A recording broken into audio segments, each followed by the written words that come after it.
वह एक नवजात बच्ची थी और अरबों की संपत्ति वाली एक अमीर घराने की बेटी भी। नौकरानियां उसे दिन के 25 घंटे सेवा करती, हीरे जड़े कंघे से उसके बाल संवारती, लाखों की लिपस्टिक उसके होठों पर लगा। लेकिन उसी दिन 3 अपहरणकर्ताओं की नजर उस बच्ची पर पड़ी। वे फोटोग्राफर बनकर आए और फोटो खींचने का नाटक करने लगे। बच्ची होशियार और प्यारी थी, तुरंत समझ गई कि ये लोग अच्छे नहीं हैं। जैसे ही उनमें से एक ने बच्ची को उठाया, बच्ची ने तुरंत उसे जोरदार लात मारी। हालांकि जोर इतना नहीं था कि नुकसान पहुंचा दे। तीनों मूर्ख चोर माता पिता को बहाने से बाहर भेजकर खिड़की से बच्ची को बाहर निकाल ले गए।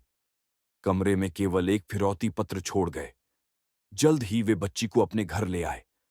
अब तीनों बेवकूफ दूध बनाने लगे, लेकिन उन्हें तापमान का भी पता न था। बड़े बेवकूफ ने कहा, संवेदनशील जगह पर डालो, तभी पता चलेगा। अगले ही पल बच्ची खिलखिलाकर हंस पड़ी। सोची, इतने बेवकूफ डाकू हैं, इन्हें देखकर तो लाइक मिलना ही चाहिए। वे डरते थे कि बच्ची को पड़ोसी न देख लें, तो दूसरे बेवकूफ को उसे सुलाने भेजा, पर हुआ उल्टा।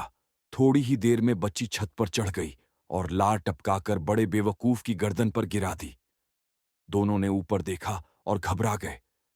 बच्ची लकड़ी की तख्ती से दूसरी इमारत पर जा पहुंची। बड़ा बेवकूफ दौड़कर कूदा, पर जैसे ही भाइयों ने उसे उठाया, वह फिर से गिर पड़ा। गुस्से में तख्ती ही फेंक दी। दोनों छोटे उसे उठाकर छलांग लगाने लगे। 1 2 3 और वे भी गिरे पड़े। बड़ा बेवकूफ नीचे गिरा और पंखे की नली पर जा बैठा। फिर सीधे कूड़ेदान में धड़ाम। ऊपर से हाई वोल्टेज तार ने और झटका दे दिया। बच्ची चुपचाप लिफ्ट से नीचे उतर आई और चोरों के पास से रेंग कर निकल गई। आखिर बड़ा बेवकूफ होश में आया, लेकिन बच्ची बस में चढ़ चुकी थी।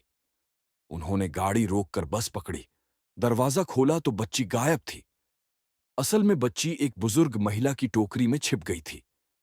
तीनों बेवकूफ पीछे पीछे गए, लेकिन बुजुर्ग महिला ने उन्हें देख लिया। वह पलटकर उन पर ताई ची की मार्शल आर्ट बरसाने लगी। मेरी खूबसूरती पर नजर डालने की हिम्मत की। लड़ाई के बीच बच्ची सड़क पर पहुंच गई और सांप जैसी चाल से रेंगकर चिड़ियाघर में घुस गई।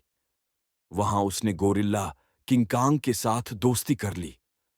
गोरिल्ला ने उदारता से उसे सेब भी दिया। बेवकूफ चोरों ने मौका देखकर पकड़ने की कोशिश की, पर गोरिल्ला ने उन्हें उठा उठाकर पटक दिया। बड़ा बेवकूफ रात में चुपके से आया, पर गोरिल्ला जाग गया और उसे जोरदार लात मारी। उसका चेहरा डर से ऐसा हो गया जैसे मोबाइल इमोजी। आखिर गोरिल्ला ने बच्ची को बाहर निकालने में मदद की। बच्ची निकलकर नाले में जा पहुंची।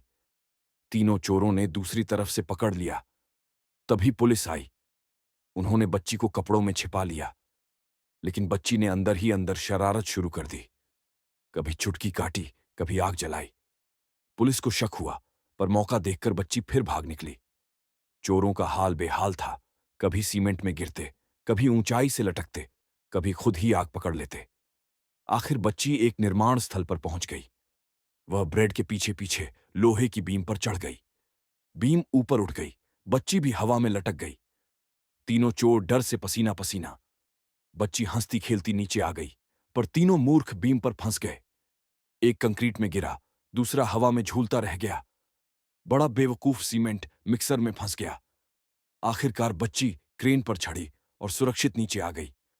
बड़ा बेवकूफ अकेला हवा में लटक गया और सूर्यास्त देखता रहा। उधर पुलिस ने सारी कहानी जोड़ ली। नौकरानी को समझ आया कि बच्ची वहीं वहीं गई थी, जहां की कहानियां वह किताबों में पढ़ती थीं। आखिरकार वे वृद्धाश्रम पहुंचे, जहां बच्ची बुजुर्गों से बातें कर रही थी। आखिरकार बच्ची अपने माता पिता से मिल गई और पुलिस ने तीनों मूर्ख चोरों को पकड़कर जेल भेज दिया।